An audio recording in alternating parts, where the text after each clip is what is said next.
मोकामा में बाहुबली अनंत सिंह के उनके सदस्यता जाने के बाद अब एक तरीके से उनकी पत्नी खड़ी होंगी, तो वो तो बहुत दिन से जीत रहे हैं, तो कहीं ना कहीं आपको तो कहते हैं कि कोई हमारे वो पास नहीं है। बाहुबली हैं, बजरंग बली हैं। तो बजरंग बली को डर नहीं लगेगा? नहीं, बजरंग बली को कभी डर लगा है? बरसाती मेढक है, आपकी सब कुछ नहीं, जमानत जब्त। आपकी पत्नी खड़ी है, कितना वोट से जीतेंगे? रहे जमानत जब्त। हमने ज्वाइन किया था मोकामा को अनंत सिंह के चंगुल से आज़ाद कराने के लिए, लेकिन आज देख रहे हैं फिर हमारा दल अनंत सिंह के गोद में जाकर के बैठ चुका है। बिहार में बाई इलेक्शन की रणभेरी बच चुकी है और आप जानते हैं मोकामा और गोपालगंज में चुनाव होना है। तो आज के इस कार्यक्रम में हम चलेंगे मोकामा की रणभूमि में और जानेंगे कि वहाँ क्या क्या होने वाला है। देखिए, बात जब मोकामा की आती है तो टाल क्षेत्र का नाम आता है, उसकी पहचान है मोकामा की, और वहाँ की जो काली मिट्टी है उसकी खासियत क्या है। अगर 2 बूंद पानी की पड़ जाए उस मिट्टी पर तो वो मिट्टी जो है शरीर में चिपक जाती है, और अगर सूखती है वो मिट्टी तो ईंटे की तरह हार्ड हो जाती है। तो मोकामा के जनता का मिजाज भी कुछ इस तरह का है। वहाँ के लोग अगर साथ देते हैं तो दिल खोल कर देते हैं, और विरोध करते हैं तो दिल खोल कर और चैलेंज कर कर विरोध करते हैं कि मैं आपका विरोध कर रहा हूँ, मैं आपका विरोध कर रहा हूँ। तो फिलहाल मोकामा में यही हो रहा है। जो साथ दे रहे हैं दिल खोल के साथ दे रहे हैं, और जो चुनौती दे रहे हैं वो डंके की चोट पर दे रहे हैं। तो पहले सुनिए जो वहाँ के कैंडिडेट हैं, जो वहाँ के सब करता धरता है, वहाँ के चुनाव को जो प्रभावित कर सकते हैं। आप उन नामों को जानते हैं। अनंत सिंह, जिनकी पत्नी नीलम देवी वहाँ से चुनाव लड़ रही है महागठबंधन से। ललन सिंह, जिनकी पत्नी सोनम कुमारी वहाँ से चुनाव लड़ रही है। तो पहले इन प्रत्याशियों के दावे सुन लीजिए, उसके बाद हम विश्लेषण करेंगे मोकामा विधानसभा क्षेत्र का। बीजेपी की तरफ से टिकट मिला है आपको मोकामा के लिए, कितनी आपकी चुनौती होगी? धन्यवाद। पहले चुनौती तो है ही नहीं। बीजेपी आदरणीय प्रधानमंत्री मोदी जी का मेरे सर पर हाथ आ गया है, जेपी नड्डा जी का आ गया है, संजय जायसवाल जी का, सबका सर पर हाथ आ गया है, तो कोई चुनौती मोकामा में रह सकता है? लेकिन चुनौती तो है, क्योंकि मोकामा में बाहुबली अनंत सिंह के उनके सदस्यता जाने के बाद अब एक तरीके से उनकी पत्नी खड़ी होंगी, तो वो तो बहुत दिन से जीत रहे हैं, तो कहीं ना कहीं आपको तो कहते हैं कि कोई हमारे वो पास नहीं है। बाहुबली हैं, बजरंग बली हैं। तो बजरंग बली को डर नहीं लगेगा? नहीं, बजरंग बली को कभी डर लगा है? और वो भी औरत जो हाथ में चूड़ी दुर्गा के रूप है, उसको कौन सी का डर लगेगा? लेकिन एक सिर्फ औरत, बताएं। वो भी तो औरत खड़ी है ना। औरत है तो आप तो बोलबे किए कि बाहुबली, हम थोड़ी ना बाहुबली हैं। तो और एक बात है, क्या मतलब मोकामा के लिए क्या करना होगा जो अनंत सिंह ने नहीं मोकामा किया? में सिर्फ 15-17 साल से वो है, लेकिन आज तक एगो नल जल का कोई चीज़ का व्यवस्था नहीं हुआ है, ना हॉस्पिटल है, ना फैक्ट्री, सब बंद है, कुछ का व्यवस्था ही नहीं। मोकामा के लोग बाहर जाता है दिखाने के लिए, पटना गया, बेगूसराय गया, मुजफ्फरपुर गया, बाहर जाकर दिखाना करना होता है। यही है जनता कबरी। मोकामा में कमल बहुत दिन बाद कमल आया है, कमल खिल जाए मोकामा में। इतने दिनों से उनका परचम से क्या लगता है कि आप किला तोड़ पाएंगे? लगता है टूट गया है किला, उसका किला टूट गया, टूट गया है। रिकॉर्ड तोड़ से बहुमत जीतेंगी? जी, ये तो नहीं, जीतना है, जीत गए हैं। बहुमत जितना हो सके वही तो जनता का है ना। जनता सब मेरे साथ है, बेचैन है कि जल्दी मोकामा आइए, जल्दी मोकामा आइए, टाइम नहीं है।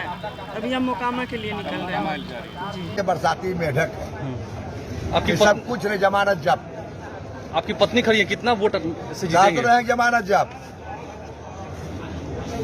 तो सब है ही नहीं, कुछ है।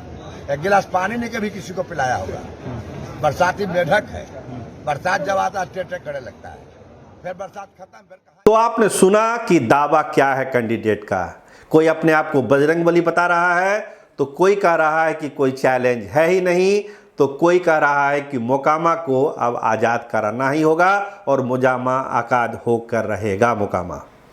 तो ये कहानी वहाँ की है। लेकिन अब हम राजनीतिक सिनेरियो पर बात करते हैं कि ये उपचुनाव कितना महत्वपूर्ण है भाजपा के लिए और महागठबंधन के लिए। देखिए, जब से रिश्ता टूटा है नीतीश कुमार का भाजपा के साथ, एक ऐसी टेस्ट होना है, एक लिटमस टेस्ट होना है बिहार में कि जनमत किसके साथ है। अभी तक ये टेस्ट हुआ नहीं है, लेकिन मोकामा और गोपालगंज के चुनाव में ये टेस्ट हो जाना है।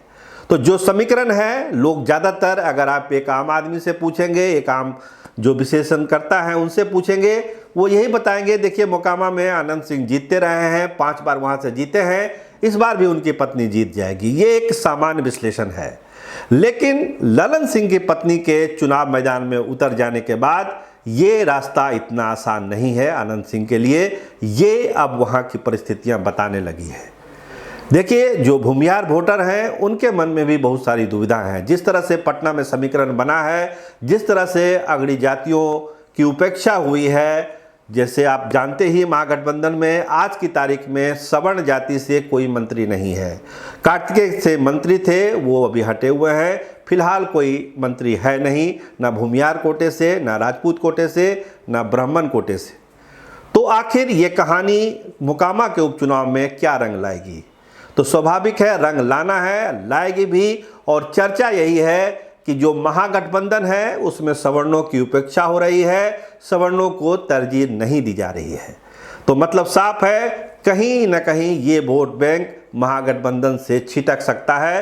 हालांकि अनंत सिंह की जो अपनी पकड़ है उस इलाके में, उसमें ये सेंधमारी कम हो सकती है, लेकिन सेंधमारी नहीं होगी ये अभी नहीं कहा जा सकता है। सेंधमारी धीरे धीरे शुरू हुई है सवर्ण वोटरों में। इसके अलावा जो और वोट बैंक है, अति पिछड़ा का और तमाम वोट बैंक, उस पर भी भाजपा की तीखी नज़र है। भाजपा के काफ़ी बड़े नेता, बड़े बड़े नेता वहां कैंप कर रहे हैं। आने वाले दिनों में मंत्रियों को भी वहां उतारा जाएगा। भाजपा का यही कहना है कि अगर हम मोकामा का चुनाव जीत जाते हैं तो ये मैसेज जाएगा कि जो महागठबंधन की सीटें हैं, खासकर मोकामा जैसी सीटें जो अपराजय रही है, उस पर भाजपा का कब्जा हो रहा है। तो भाजपा के जो हमारे सोर्स हैं वो बताते हैं कि गोपालगंज सीट को लेकर तो कोई दुविधा नहीं है, वहां भाजपा मान के चल रही है कि वो सीट उसके ही खाते में जाएगी। साधु यादव की पत्नी के खड़े हो जाने के बाद वो सीट और आसान लगती है भाजपा को। लेकिन मोकामा सीट जो भाजपा नहीं जीत पाई है, अगर वहां पर वो चुनाव जीत जाती है या फिर कम अंतर से चुनाव हारती है, तो भाजपा उसको अपनी जीत ही मानेगी। क्योंकि पिछला चुनाव अनंत सिंह 35,000 से अधिक वोटों से वहां जीते थे। तो भाजपा की पूरी कोशिश है कि मोकामा में जोरदार लड़ाई लड़ी जाए और कोशिश की जाए कि वहां पर जीत दर्ज हो, ताकि पूरे बिहार में एक मैसेज जाएगा कि भाजपा अब एक मजबूत विकल्प बन चुकी है और जनता को भाजपा का अपना सरकार बिहार में बनाना चाहिए। ये संदेश मोकामा बाय इलेक्शन के जीत के बाद भाजपा देना चाहती है। हालांकि अभी वोटिंग में वक्त है, अभी बहुत सारी चीज़ें अदलेगी बदलेगी, बहुत सारी पेच फंसेंगे, बहुत सारे नए समीकरण बनेंगे। लेकिन आज के तारीख में ये तय है कि मोकामा का चुनाव बहुत ही दिलचस्प होने वाला है, बहुत ही निर्णायक चुनाव है और बिहार की सियासत को मोकामा का चुनाव एक नया रंग, एक नया रूप, एक नई दिशा दे सकता है। कैमरामैन रामनंदन के साथ मैं सरोज सिंह, धन्यवाद, नमस्कार।